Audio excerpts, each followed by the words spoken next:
In the conversations I had with Border Patrol agents, they made the point that most of the people who are in this country illegally came here illegally in the first place.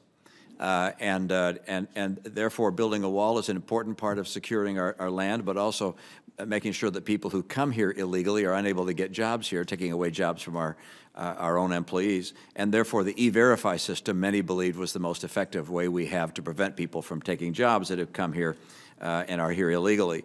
I noted that there's no longer a recommended mandatory E-Verify in the plan this year, and wonder why that is, and suggest that we once again include a mandatory E-Verify system and perhaps enhance it as opposed to make it less robust.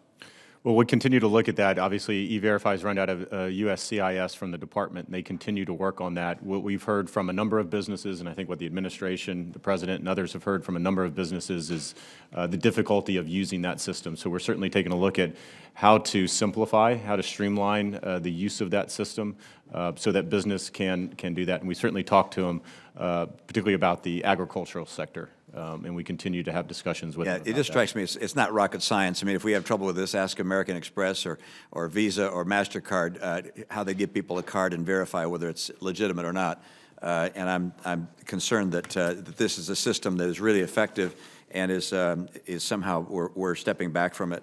Let me turn to cybersecurity. I was disappointed in seeing that our cybersecurity, the CISA's budget, is being reduced. I can't understand how that would be when the president said that threats to cybersecurity are a threat to the stability of the United States. I would anticipate this is a place where we would be substantially increasing our investment, not cutting our investment. Part of this is a timing issue. Obviously, if you look at the president's budget request for FY20 and in the budget request for 21, it's an increase. Obviously, the funding for the department came a little late last year, and so I think this is a timing issue. I do agree and understand the concern. It's a decrease or a reduction if we look at what was enacted in FY20. Of course, our budget was built many months ago for FY21.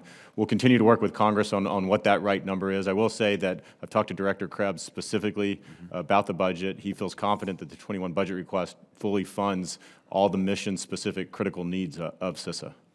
Just given the attacks that are coming from various places, hostile places, it would seem that this is an area we should be investing quite substantially in. Let me turn to the Coast Guard, and that is, I don't have a good sense of what our relative capacity is, our relative strength is in the North Pole, in the seas in the North, and what other nations are doing. Do you have a sense, can you give us a sense of what Russia, China, and others have with regards to icebreakers and cutters in that area, and should we be making a more substantial investment in our Coast Guard capacity in those waters? I would say certainly yes, as far as additional investment. In the FY21 budget request, asked for additional funding for that second polar security cutter.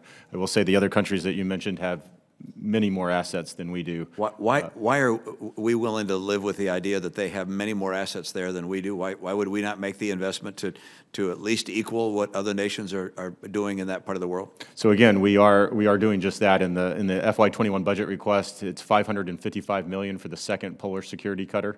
Again, to address a number of our issues in the Arctic region.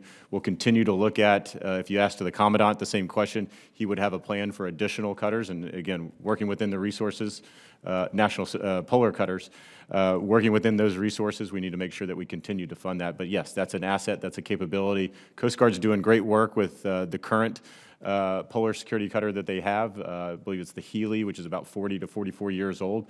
So we need to reinvest. The administration is doing that. The president's budget request does reinvest in those. We're adding one. We're way. We have a new one coming on, and this would be the second one. Yeah.